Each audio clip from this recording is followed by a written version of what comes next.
সকাল ৯টার কাছাকাছি হবে। আদি শাওয়ার নিয়ে রুমে ঢুকে ভ্যাবাচ্যাকা খেল। চুল মোছা বাদ দিয়ে সে হা হয়ে তাকিয়ে আছে, কারণ আদিবা তার ড্রেসিং টেবিলের সামনে দাঁড়িয়ে ঠোঁটে লিপস্টিক লাগাচ্ছে। আদিবাকে দেখে আদিত্য থমকে দাঁড়ালো। মনে প্রশ্ন জাগলো, সে কি বাস্তবে আছে নাকি স্বপ্নে? আদিবার তো তার ঘরে আসার কথা না। এসেছে তো এসেছে, আবার সাজগোজ করছে। আদি নিজের চোখকে বিশ্বাস করতে পারছে না। আদিবার এতটা সাহস কি করে হলো? এত সাজগোজ বা করেছে কেন? দুধে আলতা গায়ে, লাল টুকটুকে শাড়ি, ঘন পাপড়িতে ঢাকা চোখ, কাজল রেখায় অপরূপ মায়া ছড়াচ্ছে। ভেজা চুল পিঠ জুড়ে ছড়িয়ে আদিবারের সৌন্দর্যকে আড়াল করার চেষ্টা করে চলেছে। হাত ভর্তি কাছের চুড়ি রিমঝিমি আওয়াজে সারা ঘরময় আদিবার অস্তিত্বের প্রমাণ দিচ্ছে। তবে কি এটা সত্যি আদি? অবাক নয়নে তাকিয়ে আছে, মুখে কথা নেই। সে আসলে বোঝার চেষ্টা করছে আদিবা কি সত্যি তার ঘরে এসেছে নাকি স্বপ্ন দেখছে। আদিত্যর অবস্থা দেখে ফিক করে হেসে উঠল আদিবা। চোরের রিমিঝিমির সাথে সেই হাসির শব্দ অপূর্ব শোনালো। আদিবা লিপস্টিকটা রেখে কাজল হাতে নিয়ে পড়তে পড়তে বলল, এইভাবে তাকিয়ে আছেন কেন? আদিকে নিজেকে সামনে নিয়ে বলে উঠল, তুই হঠাৎ? কথা শেষ করার আগেই আদিবা জবাব দিল, আপনার কাছে এসেছিলাম। আমার কাছে? আদিবা আদির দিকে ঘুরে তাকিয়ে মিষ্টি হাসল। আমাকে কেমন লাগছে? আদি ভ্রু কোঁচকাল। কেমন লাগছে সেটা পরের বিষয়, হঠাৎ এমন লাগানোর কারণ কি? আদিবা আদির দিকে এগিয়ে এসে একদম মুখোমুখি দাঁড়ালো। আদিবার চোখে মুখে ভয় কিংবা কোনো দ্বিধা নেই। আদিবা কখনো আদির চোখে চোখ রেখে কথা বলেছে বলে আদির মনে পড়ে না। তবে আজ কি করে বলবে? আদির ধারণা বদলে দিয়ে আদিবা বলে উঠল, আসলে কি বলুন তো, আমি তো সাদিয়ার বড় বোন। এখন আমার বিয়ের আগে সাদিয়ার বিয়ে হয়ে গেলে লোকে বলবে আমার কোনো খুঁত আছে, তখন আমার আর বিয়ে হবে না। তাই ভাবছি আপনাদের আগে বিয়েটা করে নিব। আদিবার কথায় প্রচন্ড রেগে গেল আদি। রাগে চোখে তাকিয়ে বলল, এসবের মানে কি? কাকে বিয়ে করবি তুই? আহা, চাপ নিবেন না, আমার বিয়ে নিয়ে আপনাদের ভাবতে হবে না। আমার পাত্র আমি নিজেই জোগাড় করব। গতকাল ম্যাট্রিমনি সাইট থেকে কয়েকজন পাত্র দেখেছি। আজ একজনের সাথে মিট করতে যাচ্ছি, সেজন্যই আপনার কাছে এসেছিলাম। আমাকে একটু ড্রপ করে দিন না প্লিজ। মানে কি? কোথায় যাবি তুই? কেন রেস্টুরেন্টে? এত সাজগোজ করলাম কি এমনি এমনি? একটা ছেলের সাথে কথা হয়েছে, বলেছে আজ মিট করতে। আগে আমরা কথা বলবো, তারপরে সব ঠিক থাকলে গার্ডিয়ান নিয়ে বাসায় আসবে। ওই যে ইংরেজিতে বলে না, পারিং রিড। আদিবার কথা শেষ হওয়ার আগেই চেঁচিয়ে উঠল আদিবা। আদিবা কি আদির রাগের কারণ বুঝলো নাকি বুঝলো না সেটা বোঝার উপায় নেই, কারণ সে ভয় পাওয়ার বদলে গোবেচারা মুখ করে বলল, আপনি রেগে যাচ্ছেন কেন? আচ্ছা, আপনার যেতে হবে না, আমি একাই যেতে পারবো। তবুও রাগ করবেন না প্লিজ। আদিবার কথা শুনে আদির মেজাজ খারাপ থেকে আরো খারাপ হচ্ছে। রাগে কটমট করে বলে উঠল, কার অনুমতি নিয়ে এত বড় সিদ্ধান্ত নিয়েছিস? কেন? মা, চাচা, চাচি সবার অনুমতি নিয়েছি তো। আসলে এখন বিয়ে করাটা জরুরি ছিল না, কিন্তু আমি তো পড়াশোনা করিনি, তাই আমার নিজের পায়ে দাঁড়ানোর উপায় নেই। তার মধ্যে ছোট বোনের আগে বিয়ে হওয়ায় যদি আমার আর বিয়ে না হয়, তাহলে সারা জীবন আপনার আর সাদিয়ার ঘাড়ের উপর বসে খেতে হবে। আমি সেটা চাই না। যদি চাকরি করতে পারতাম তাহলে এতটা চিন্তা করতাম না। এখন চিন্তা করতে হচ্ছে, তাই সিদ্ধান্ত নিয়েছি আপনাদের বিয়ের আগে, মানে এই সপ্তাহেই আমি বিয়ে করব। চাচা চাচিমা সবাই তাতে রাজি। বাহ, ভালোই জবাব দেওয়া শিখেছিস দেখছি। তার মানে তুই পড়াশোনা করিসনি, ই নিয়ে তোর কোনো আফসোস নেই, তাই তো? একদমই না। সবাই তো আপনার মতো শিক্ষিত মেয়ে বিয়ে করতে চায় না। তাছাড়া আমি একেবারেই পড়াশোনা করিনি এমন তো না। মাধ্যমিক পাশ করেছি, তাও ভালো রেজাল্ট করে। আর এই দেশের বেশিরভাগ ছেলেই চায় বউ একটু স্বল্প শিক্ষিত হবে, কথাবার্তা কম বলবে, সংসারের কাজ করবে, বাচ্চা কাচ্চা মানুষ করবে। সেই দিক থেকে আমি একদম ঠিক আছি। বাসার সব কাজ পারি, কথাবার্তা কম বলি, আর বাচ্চাদের পড়ানোর মতো যোগ্যতা তো আমার আছে, তাই না? তাই বিয়ে নিয়ে ঝামেলা হওয়ার কথা না। তাছাড়া দেখতে একেবারে খারাপ নই। রূপের অহংকার করছিস? রূপ থাকলেই বিয়ে হয়ে যায়? কেন, আপনার কি মনে হচ্ছে আমার বিয়ে হবে না? ও, আপনার তো এমন মনে হবেই। আপনার কাছে তো আমাকে বয়স্ক মনে হয়। চিন্তা করবেন না, আমি সিদ্ধান্ত নিয়েছি একটু বয়স্ক ছেলেকে বিয়ে করব, যার কাছে আমাকে ছোট মনে হবে। আমার যে আহামরি বয়স হয়ে গিয়েছে তা তো নয়, এখনো 22-এ পা দিইনি। এটাই বিয়ের পারফেক্ট বয়স। এই ধরুন 27-28 বছর বয়সে কোনো ছেলেকে বিয়ে করব। এর চেয়ে কম বয়সী ছেলেদের বিয়ে করা উচিত না। এরা আসলে প্রেমের জন্য পারফেক্ট হলেও বিয়ের জন্য পারফেক্ট না।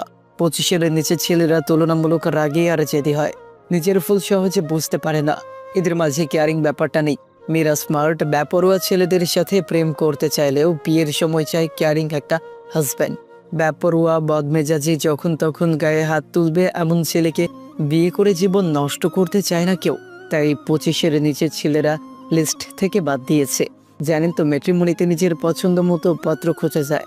তুই কি কথাগুলো আমাকে বললি না? তবে কেউ যদি নিজেকে বেপরোয়া, জেদি, বদমেজাজি, যখন তখন গায়ে হাত তুলতে পারে এমন ভাবে, তাহলে আমার কি করার আছে?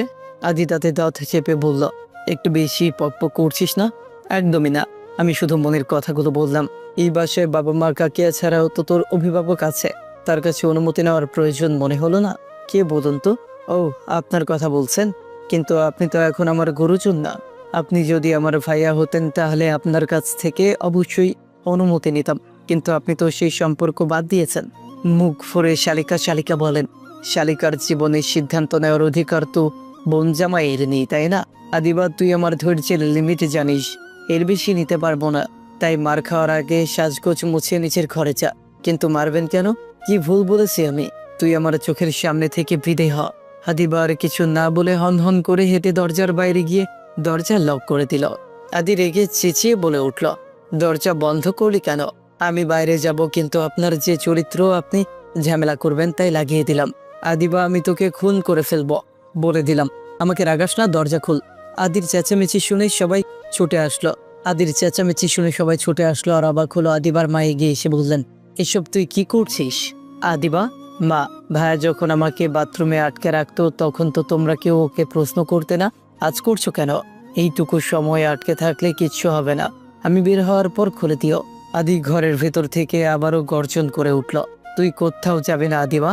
কি ভেবেছিস তোকে ফিরতে হবে না? তখন কে বাঁচাবে তোকে? আমি 1 থেকে 3 গুণ বইয়ের মধ্যে দরজা না খুললে দরজা ভাঙবো, তারপর তোর কি অবস্থা করব জানিস নিশ্চয়ই। আদিবা কিছু না বলে দরজা খুলে দিল। আদির আগে কচকচ করতে করতে বাইরে আসলো। চুপচাপ নিজের ঘরে যা, না হলে পা দুটো ভেঙে ঘরে ফেলে রাখবো। কিন্তু কেন? কি অন্যায় করেছি আমি? আমার বিয়ে না হলে আপনাদেরই তো ক্ষতি, সারা জীবন আমার দায়িত্ব নিতে হবে। তাছাড়া আমি তো আপনাদের বিয়েতে আপত্তি জানাইনি, আপনি জানাচ্ছেন কেন? আদি উত্তর দেওয়ার আগে আদির বাবা বললেন, আদিবা তো ঠিকই বলেছে আদি, তুই সাদিয়াকে বিয়ে করবি, শপিংও করে ফেলেছিস, তাহলে এখন আদিবার সাথে এমন করার মানে কি? আপত্তি জানাচ্ছি না, আমি কিছুই করছি না। যা, গাড়িতে যা, আমি চেঞ্জ করে আসছি। না লাগবে না, আপনার যেতে হবে না, একটু আগেই তো বলছিলি যেন ড্রপ করে দিই, এখন আপত্তি করছিস কেন? আপনি ওখানে গেলে ঝামেলা করবেন, তাই যেতে হবে না। ঝামেলা করব কেন? নিজেকে এতটা গুরুত্বপূর্ণ ভাবার কোনো কারণ নেই। তোর প্রতি আমার কোনো রকম অ্যাট্রাকশন নেই, তাই তোর বিয়েতে আমার আপত্তি নেই। আলহামদুলিল্লাহ, তবে প্রমিস করুন যাই ঘটে যাক আপনি কোনো সিনক্রেট করবেন না। করবো না, কথা দিলাম। ঠিক আছে, আসুন তাহলে, আমি যাচ্ছি। 2 দিনের মেয়ে, আমাকে কথা শোনাস, শর্ত দিস। আজ তো আমি তোকে দেখে নিব। আদিবা গাড়িতে যেতে যেতেই আদিত্য আসলো। আদি ড্রাইভ করবে তাই সামনে বসেছে। আদিবা গিয়ে পেছনে বসতেই আদি চেঁচিয়ে উঠল, আমি কি তোর ড্রাইভার? পেছনে কি, সামনে আয়। আদিবা কথা না বাড়িয়ে এসে বসলো। আদিবার মন আজ বেশ ফুরফুরে, মুখ থেকে যেন হাসি সরছে না। তবে আদির মেজাজ যথেষ্ট খারাপ হয়েছে, মুখ কালো করে ড্রাইভ করছে মাঝে মাঝে, আর চোখে আদিবাকে দেখছে। আদিবা হঠাৎ বলে উঠল, আমাকে কি খুব সুন্দর লাগছে? আদিত্য রাগে চোখে তাকালো। সব সময় রেগে থাকেন কেন? ড্রাইভ বাদ দিয়ে বারবার আমার দিকে তাকাচ্ছেন, তাই তো বললাম তুই দেখতে খুবই জঘন্য, বুঝেছিস? আমি তোকে দেখছি না, এমনি তাকিয়েছিলাম। ও তাই নাকি? তাহলে মনে হয় আরো একটু লিপস্টিক দিতে হবে, বলে ব্যাগ থেকে লিপস্টিক নিয়ে সাইড মিররে দেখে দেখে লিপস্টিক দিতে শুরু করলো। আর আগে আদির মাথা ফেটে যাচ্ছে, তাই কোনো সংকেত ছাড়াই গাড়ির স্পিড বাড়িয়ে দিল। হুট করে তাল সামলাতে গিয়ে লিপস্টিক এবড়ো থেবড়ো হয়ে গেল। আদিবার আগে চোখ বড় বড় করে তাকালো। আদির মুখে দুষ্ট হাসি দেখে আরো খেপে গেল আদিবা। সেও কোনো কিছু না বলে মুখ বাড়িয়ে আদির সাদা শার্টে লিপস্টিক মুছে দিল। কি করলে এটা? বেশ করেছি। আপনি আমার লিপস্টিক নষ্ট করলেন কেন? মাথা মোটা কথাকার। এখন তুই যখন তোর ম্যাট্রিমনি বফের সামনে যাবি, তোর ঠোঁটের অবস্থা আর আমার শার্টের অবস্থা দেখে বেচারা তো হার্ট অ্যাটাক করবে। আপনি এটা ইচ্ছে করে করেছেন, তাই না? হ্যাঁ? আরে বোকার মতো কান্না জুড়েছিস কেন? আমি তো এমনি বলেছি, দুনিয়ার মানুষ তোর মতো বোকা না। আমার বিয়ে যদি না হয় আমি গলায় দড়ি দিব। হ্যাঁ, আমার বিয়ে? নির্লজ্জ হ্যাঁ, আমি বিয়ের জন্য মরে যাচ্ছে একেবারে। মরবই তো, আমার বুঝি বিয়ে করতে ইচ্ছে করে না? কর না কর, একটা কেন একসাথে কয়েকটা করে ফেল। আদিবা চোখ মুছতে মুছতে বলল, আপনি আমার বিয়েতে কি গিফট করবেন? প্রশ্নটা করতে দেরি হলেও আদির উত্তর দিতে দেরি হলো না, ফটাফট বলে দিল, আচার আর বয়াম। আচার? কিন্তু কেন? আচার দিয়ে আমি কি বলবো? বিয়ে হোক তারপর বুঝবি। দেখতে দেখতে গাড়ি এসে থামলো শহরের নামকরা রেস্টুরেন্টের সামনে। আদিবা নেমেই বলল, শাড়ির কুচি ঠিক করে দিন। আদি এদিক ওদিক তাকিয়ে বোঝার চেষ্টা করলো আদিবা কথাটা কাকে বলেছে। এদিক ওদিক কি দেখেন, আপনাকেই বলছি, শালির বিয়েতে কিছু দায়িত্ব তো পালন করতেই হবে, তাই না? শাড়ি এলোমেলো থাকলে বিয়ে ভেঙে যায় যদি। তাই বলে আমি আদিত্য চৌধুরী এখন কারো শাড়ির কুচি ঠিক করব? কেন, ঠিক করে দিলে কি হাতে ফোসকা পড়বে? তাড়াতাড়ি ঠিক করুন, না হলে কান্না জুড়বো কিনবো, নাহলে কান্না জুড়বো কিন্তু। আজব তো। থাম থাম দিচ্ছি, তাও এরকম অদ্ভুত আওয়াজ করিস না। চোখ দিয়ে পানি বের হয় না, এটা কেমন কান্না খোদা জানে। বেশি কথা না বলে কোচ ঠিক করুন। আদি বাধ্য হয়ে নিচে বসলাম। উফ, হচ্ছে না, সুন্দর করে করুন না। তবে রে দাঁড়া। আদি উঠে দাঁড়াতেই আদিবাদ দৌড় দিল। আরে ইডিয়েট, আসতে যা। যে ছেলে দেখা করতে এসেছে তোকে এই অবস্থায় দেখলে তো ভাববে মেয়ের সাথে নয়, ঘোড়ার সাথে মেট করতে এসেছে। চুপ করবেন আপনি।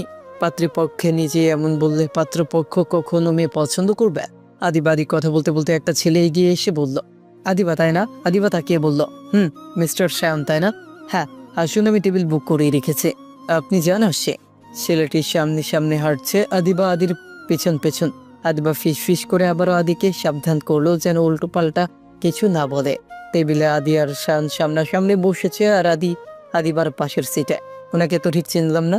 আদি হাত বাড়িয়ে বলল, নাম শুনেই নিশ্চয়ই বুঝেছেন ওর কাছের কেউ। শান হাত বাড়িয়ে হ্যান্ডশেক করলো। আদিবা আদির হাত টেনে ছাড়িয়ে নিয়ে বলল, উফ, এত ঘুরিয়ে বলতে হয় কেন? উনি আমার বড় চাচার ছেলে। ও আচ্ছা, এবার বলুন আপনার কি জানার আছে? আরে তেমন কিছু না, কি আবার জানার থাকবে? আদিবার আগে আদি উত্তর দিল, অনেক কিছু জানার আছে। যেমন আদিবার মাথায় গোবর ছাড়া কিছু নেই, ও ভালো করে পারে না, অতএব ওকে বিয়ে করলে আপনার বাচ্চারা মূর্খ হবে।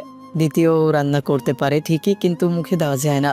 তৃতীয়, ও দেখতে একেবারেই ভালো না, এখানে আসার আগে 3 ঘন্টা ধরে মেকআপ করেছে। চতুর্থ, ও সারাদিন এত ঝগড়া করে যে মহল্লার সব কাক উড়ে গিয়েছে। আদির কথায় আদিবার সায়ন দুজনেই অবাক হয়ে আদির দিকে তাকালো। আদিবা ব্যাপারটা হালকা করার জন্য হাসির অভিনয় করতে করতে বলল, কিছু মনে করবেন না ভাইয়া, আপনার সাথে মজা করছেন। উনি কি আমার দোলা ভাই হন যে মজা করব? যাই হোক ভাইয়া, এই বিয়ে হচ্ছে না। আপনাকে আমার পছন্দ হয়নি।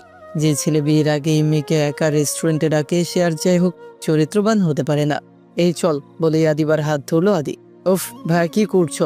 তুমি কিন্তু প্রমিস করেছিলে উল্টোপাল্টা কিছু করবে না। করিনি তো। উল্টোপাল্টা কিছু করবো না বলেই মুখে কথা বলছি। উল্টোপাল্টা করার হলে তো তোকে এতক্ষণে কানে কপালে থাপড়ে বাসায় নিয়ে যেতাম। ভদ্রমেয়েরা পাত্রী দেখাতে রেস্টুরেন্টে আসে, চুপচাপ বাসার রাস্তা মাপ। দেরি করা তো দূর, পেছন ঘুরে তাকালে এমন মারবো নিজের নাম ভুলে যাবি। আর তুই তাকে কি দেখছিস? বের হয় এখান থেকে। আমার বোনকে রেস্টুরেন্টে ডাকিস, সাহস তো কম না। আদিবার কোথায় বিয়ে হবে সেটাও না আমরা বড়রা ঠিক করবো, বুঝেছিস?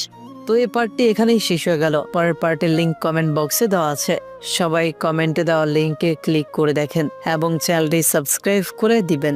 ধন্যবাদ সবাইকে, সবাই ভালো থাকবেন।